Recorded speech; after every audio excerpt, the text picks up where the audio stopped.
Class 9th NCERT geography part 2 जलवायु किसी विशाल क्षेत्र में जब एक लंबे समय तक या 30 वर्ष से अधिक जब कोई मौसम रुक जाता है तो उसे जलवायु कहते हैं। मौसम एक विशेष समय में एक क्षेत्र के वायुमंडल की अवस्था को बताता है। अवस्था बदलती रहती है। मानसून अर्थ एक वर्ष में ऋतु के अनुसार वायु की दिशा में होने वाले बदलाव। भारत की जलवायु मानसूनी है। एशिया में इस तरह की जलवायु दक्षिण व दक्षिण पूर्व में पाई जाती है। जलवायु नियंत्रण कारक 6 अक्षांश ऊंचाई, वायुदाब, पवन तंत्र, समुद्र से दूरी, महासागरीय धाराएं, उच्चवास लक्षण। विषुवत रेखा से ध्रुवों की ओर जाने पर तापमान घटेगा। पृथ्वी की सतह से ऊंचाई पर तापमान घटता है क्योंकि वहां वायुमंडल की सघनता कम हो जाती है। यही कारण है कि गर्मी में मौसम में भी पहाड़ियाँ ठंडी होती हैं। वायुदाब व पवन तंत्र तापमान व वर्षण के वितरण को प्रभावित करता है। समुद्र का जलवायु का समकारी प्रभाव पड़ता है। यह समुद्र से दूरी बढ़ाने पर कम हो जाता है। महासागरीय धाराएं समुद्र से तट की ओर चलने वाली हवाओं के साथ तटीय क्षेत्र की जलवायु को प्रभावित करती है। उच्चवास जलवायु निर्धारण में महत्वपूर्ण ऊंचे पर्वत ठंडी अथवा गर्म वायु को अवरोधित करते हैं। वर्षा लाने वाली वायु को रोककर वर्षा का कारण भी बनते हैं। भारत उत्तर पूर्व व्यापारिक पवनों वाले क्षेत्र में स्थित है।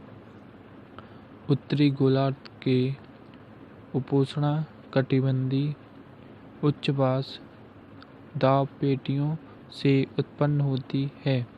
दक्षिण की तरफ बहती है मगर कोरियालिस बदल की वजह से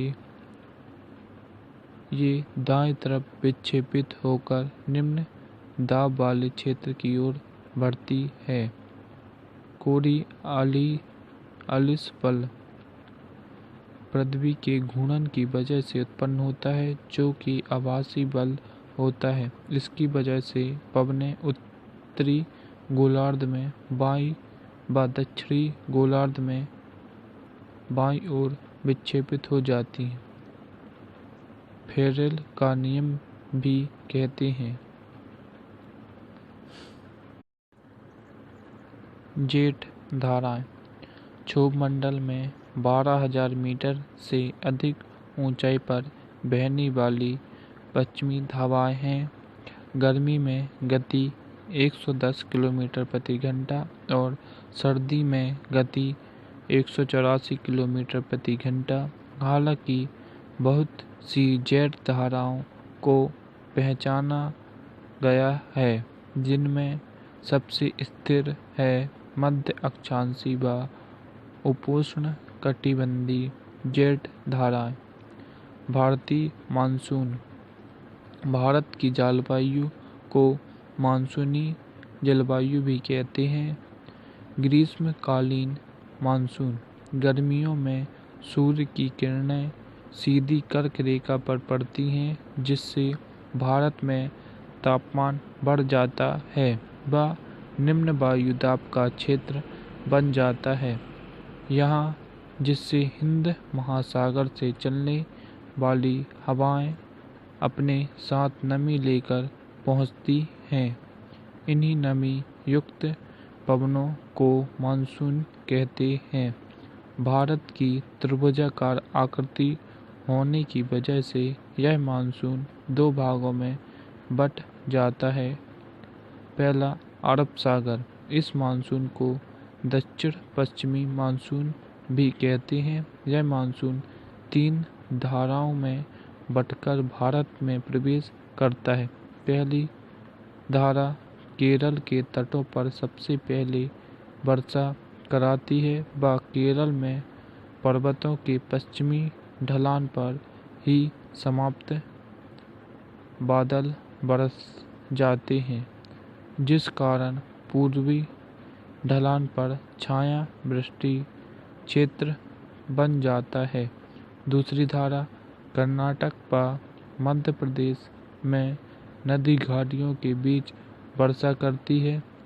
तीसरी धारा अरावली पर्वतों के समांतर जाकर राजस्थान में कोई अवरोध न होने के कारण राजस्थान में बिना वर्षा कराए पंजाब व हरियाणा के क्षेत्र में जाकर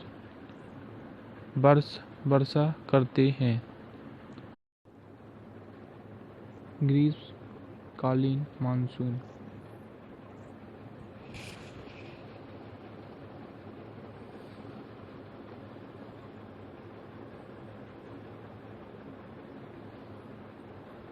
दूसरा, बंगाल की खाड़ी।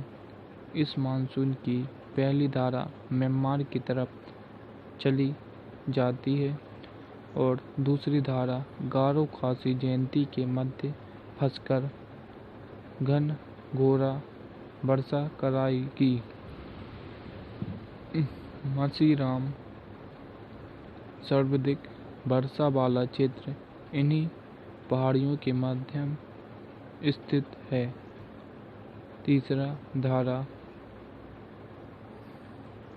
पंजाब, बिहार, यूपी व पंजाब के में वर्षा कराती हुई मध्य एशियाई की ओर निकल जाएगी। शीतकालीन मानसून। सर्दियों में भारत में उच्च वायुदाब का क्षेत्र बन जाता है, जिससे पवनें स्थल से हिंद की ओर चलने लगती हैं। पश्चिमी विक्षोभ के कारण पश्चिम से आने वाली जेट पवनें भूमध्य सागर में नमी लेकर आती हैं व सर्दियों में उत्तर भारत में वर्षा करती हैं व यहाँ से इनकी दशा उत्तर पूर्व हो जाती है व अंत में ये पवनें तमिलनाडु में छाया वृष्टि क्षेत्र में वर्षा कराती हुई हिंद महासागर की ओर चली जाती हैं। उत्तर। पहला, ये पवनें पश्चिम से आएंगी। दूसरा, सर्दियों में उत्तर भारत के मैदान में वर्षा कराएगी। तीसरा, यहाँ से इनकी दिशा उत्तर पूर्व हो जाएगी। चौथा, अंत में छाया वृष्टि क्षेत्र में वर्षा कराएगी। पवनें स्थलीय क्षेत्र से हिंद महासागर की ओर चलेगी।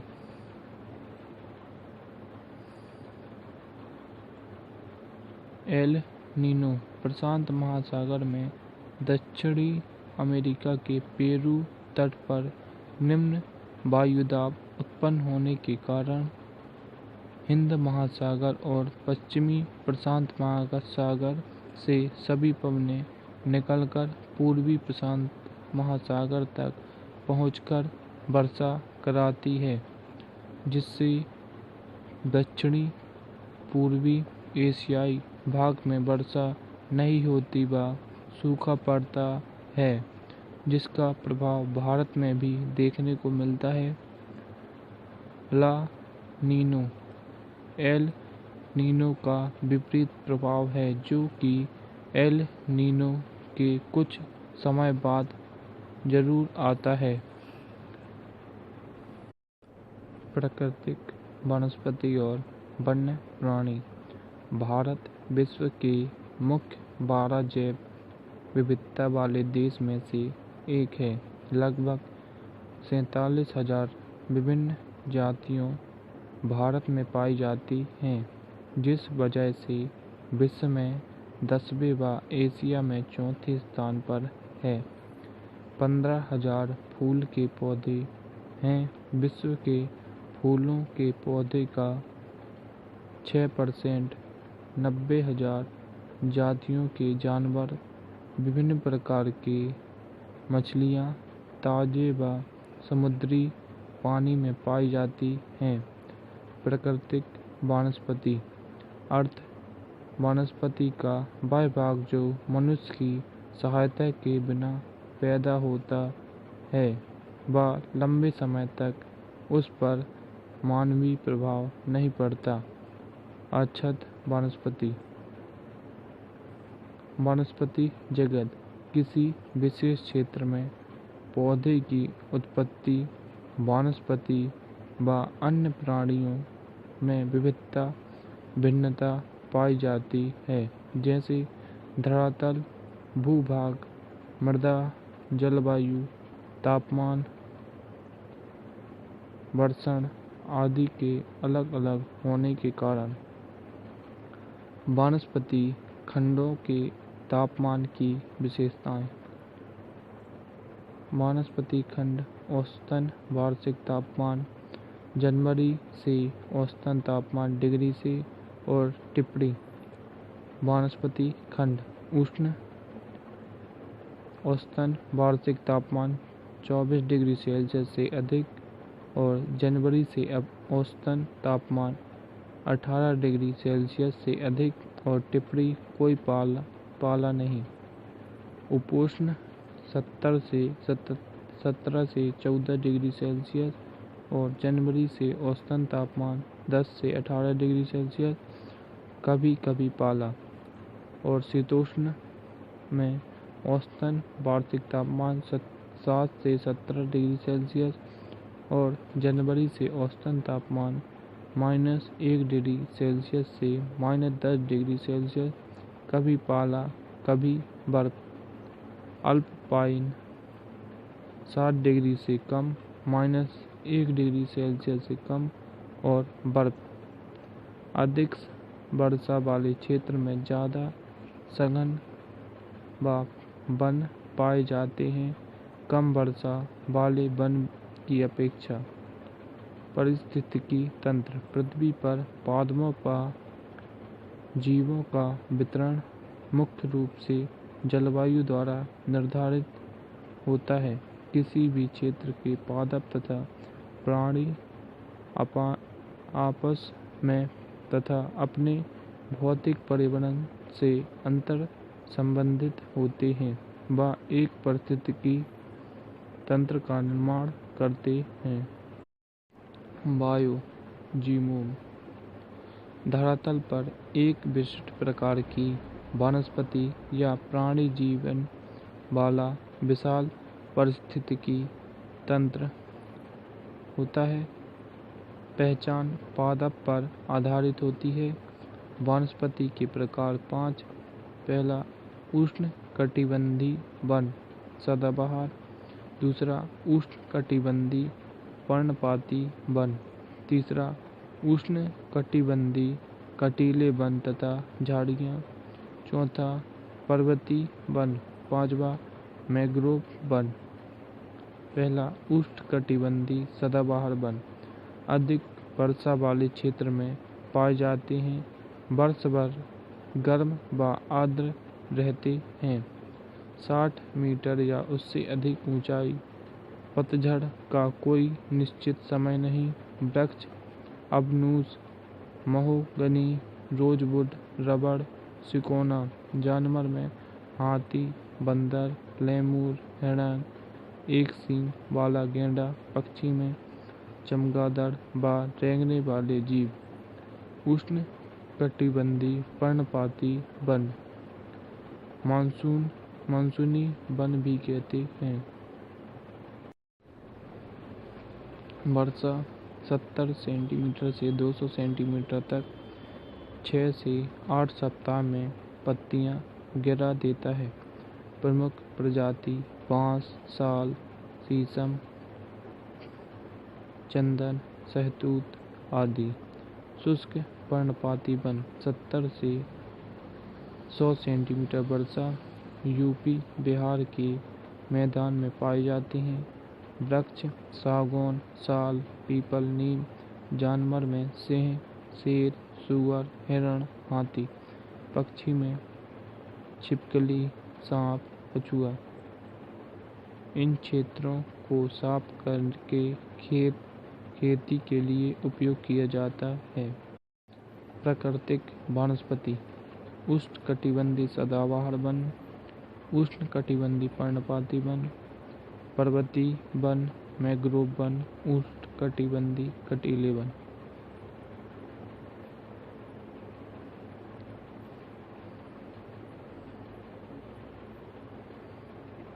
कटीले वन व झाड़ियाँ: 70 सेंटीमीटर से कम वर्षा होती है। उत्तर पश्चिमी भाग में पाई जाएगी। MP, UP, हरियाणा आदि। प्रजाति में खजूर, नागफनी, अकासिया, यूकोरबिया। जानवर में चूहा, खरगोश, लोमड़ी, भेड़िया, शेर, सिंह। जंगली गधा, घोड़े, ऊंट पाए जाते हैं। ये वृक्ष जो यहाँ पाए जाते हैं, इनकी जड़ें लंबी व जल की तलाश में चारों तरफ फैली रहती हैं। पत्तियाँ छोटी होती हैं ताकि वाष्पीकरण कम से कम हो सके। पर्वतीय वन: तापमान में कमी और ऊंचाई बढ़ने के साथ साथ वनस्पति में काफी अंतर दिखता है। 1000 मीटर से 2000 मीटर ऊंचाई पाई जाती है। मुख्य चौड़ाई पत्तियां वाले ओक तथा चेस्टनट जैसे वृक्षों की प्रधानता पाई जाती है। 1500 से 3000 मीटर के ऊंचाई के शंकुधारी वन पाए जाते हैं, जैसे चीड़, देवदार, सिल्वर, सीडर आदि। अल्पाइज घास के मैदान पाए जाते हैं, जिनका उपयोग गुज्जर और बकरवाल घुमक्कड़ जातियां पशुचारण के लिए करती हैं। जानवर में कश्मीर मृग, चितरा, हिरण, जंगली भेड़, याक, हिम तेंदुआ, गिलहरी, कहीं कहीं लाल पांडा आदि। मैंग्रोव वन ज्वार भाटा वाले क्षेत्रों की महत्वपूर्ण वनस्पति है। इसमें पौधे की जड़ें पानी से डूबी रहती हैं। गंगा, ब्रह्मपुत्र, महानदी, गोदावरी, कृष्णा तथा कावेरी नदियों के डेल्टा भाग में यह वनस्पति मिलती है। प्रसिद्ध जानवर: रॉयल टाइगर, कछुआ, मगरमच्छ, घड़ियाल, कई तरह के सांप। वृक्ष में नारियल, ताड़ जो मजबूत लकड़ी देते हैं। भारत में वन्य प्राणी जीवों को लगभग 90,000 प्रजातियां पाई जाती हैं। पक्षियों की लगभग 2000 से अधिक प्रजातियां पाई जाती हैं, जो कि कुल विश्व का 13% है। मछलियों की 2546 प्रजातियां पाई जाती है, विश्व का लगभग 12%। भारत में विश्व के 5 से 8% तक उभयचरी सरीसृप स्तनधारी जानवर पाए जाते हैं। हाथी सबसे महत्वपूर्ण। भारत विश्व का अकेला ऐसा देश है जहां शेर और बाघ दोनों ही पाए जाते हैं। भारतीय शेरों का प्राकृतिक वास गुजरात में गिर के जंगल, हिमालयी क्षेत्र में पाए जाने वाले जानवर कठोर जलवायु को सहन करने वाले होते हैं। जानवर याक, गुच्छेदार सींग वाला बैल, बारहसिंहा, जंगली भैंस, कियांग व कहीं कहीं लाल पांडा। मगरमच्छ व घड़ियाल नदियों, झीलों व समुद्री क्षेत्रों में पाए जाते हैं। मगरमच्छ की ऐसी प्रजाति जो केवल भारत में ही पाई जाती है। प्रत्येक प्रजाति का पारिस्थितिकी तंत्र में योगदान है, इसलिए इनका संरक्षण अनिवार्य है। लगभग 1300 प्रजातियां संकट में हैं, 20 विशिष्ट हो चुकी हैं। संतुलन बिगड़ रहा है।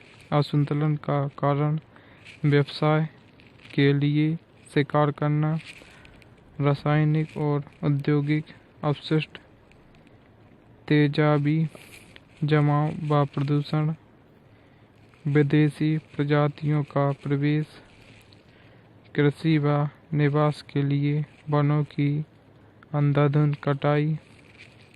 सरकार ने पादपों और जीवों की सुरक्षा के लिए कई कदम उठाए, जैसे कुछ क्षेत्र को आरक्षित कर दिया है। 14 जीव मंडल निचय आरक्षित क्षेत्र। पहला सुंदरवन, दूसरा मन्नार की खाड़ी, नीलगिरी, नंदा देवी, नाकरेक, ग्रेट निकोबार, मानस, सिमलीपाल, दिहांग, बेहांग, डिब्बू साइक, बोबा, अगस्त्यमलाई, कंचनजंगा, पचमढ़ी, अचन, कमर, अमरकंटक। वित्तीय सहायता की योजना बनाई। 1992 में सरकार ने पादप उद्योगों को देने के लिए पारिस्थितिकी संतुलन के लिए शेर संरक्षण, गोणा संरक्षण, भारतीय भैंसा संरक्षण आदि योजना शुरू की। 89 नेशनल पार्क और 490 वन्य प्राणी अभयारण्य और कई चिड़ियाघर बनाए। जनसंख्या, समाज एवं अर्थव्यवस्था के विकास में मानव का महत्वपूर्ण योगदान है। मानव स्वयं भी विभिन्न गुणों वाले संसाधन होते हैं। जनसंख्या वृद्धि अर्थ 10 वर्षों के भीतर किसी देश राज्य के निवासियों की संख्या में बहुत हुआ परिवर्तन। 2 प्रकार से व्यक्त किया जा सकता है, सापेक्ष वृद्धि और प्रति वर्ष होने वाले परिवर्तन के द्वारा वार्षिक वृद्धि दर। निक्षेपण वृद्धि, निरपेक्ष वृद्धि पहले की जनसंख्या में से बाद की जनसंख्या में घटाकर प्राप्त किया जाता है। प्रति वर्ष 2% वृद्धि दर का अर्थ दिए किसी वर्ष का मूल्य जनसंख्या में प्रत्येक 100 व्यक्तियों पर 2 व्यक्तियों की वृद्धि, वार्षिक वृद्धि दर। 1981 में वृद्धि दर धीरे धीरे कम होने लगी क्योंकि जन्म दर में तेजी से कमी आई थी। केवल 1990 में कुल जनसंख्या में 1820 लाख की वृद्धि हुई थी। वर्तमान जनसंख्या की वार्षिक दर 155 लाख है। 2045 तक भारत चीन को पीछे छोड़ते हुए विश्व की सबसे अधिक आबादी वाला देश बन जाएगा। जनसंख्या में होने वाले परिवर्तन की 3 क्रियाएं प्रमुख हैं: जन्म दर, मृत्यु दर और प्रवास। जन्म दर, एक वर्ष में प्रति 1000 व्यक्तियों में जितने जीवित बच्चे का जन्म होता है, यह भारत में हमेशा मृत्यु दर से अधिक रहता है। मृत्यु दर, एक वर्ष में प्रति 1000 व्यक्तियों में मरने वाले की संख्या।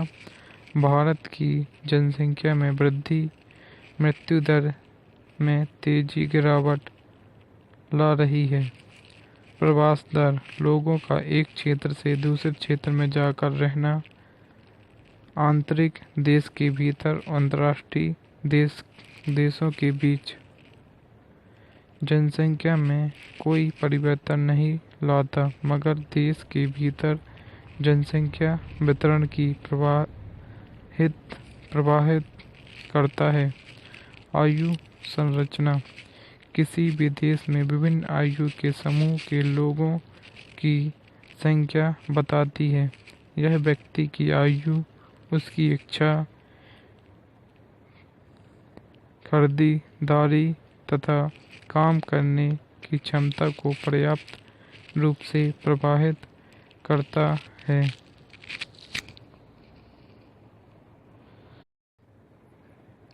राष्ट्र की आबादी को सामान्य रूप से 3 वर्गों में बांटा जाता है। बच्चे 15 वर्ष से कम, वयस्क 15 से 59 वर्ष और वृद्ध 59 वर्ष से अधिक। बच्चे आर्थिक रूप से उत्पादनशील नहीं होते। वयस्क आर्थिक रूप से तो उत्पादनशील व जैविक रूप से प्रजननशील होते हैं। कार्यशील वर्ग है।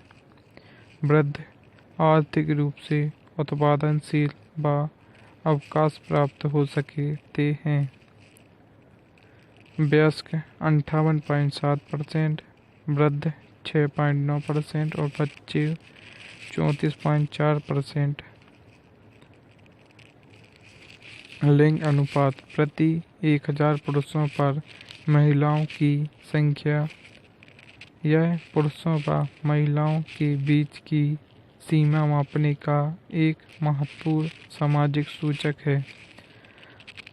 साक्षरता दर, एक व्यक्ति जिसकी आयु 7 वर्ष या उससे अधिक हो व जो किसी भी भाषा को समझकर लिख या पढ़ सकता है, वह साक्षर की श्रेणी में आता है।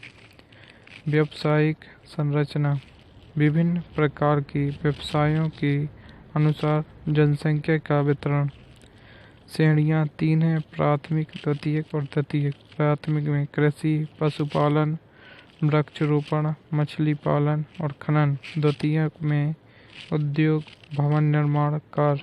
तृतीयक में परिवहन, संचारण, वाणिज्य, प्रशासन, सेवाएं। किशोर जनसंख्या, भारत की कुल जनसंख्या का 5वां भाग है और 10 से 19 वर्ष की आयु वर्ग के होती हैं। भविष्य के सबसे महत्वपूर्ण मानव संसाधन हैं।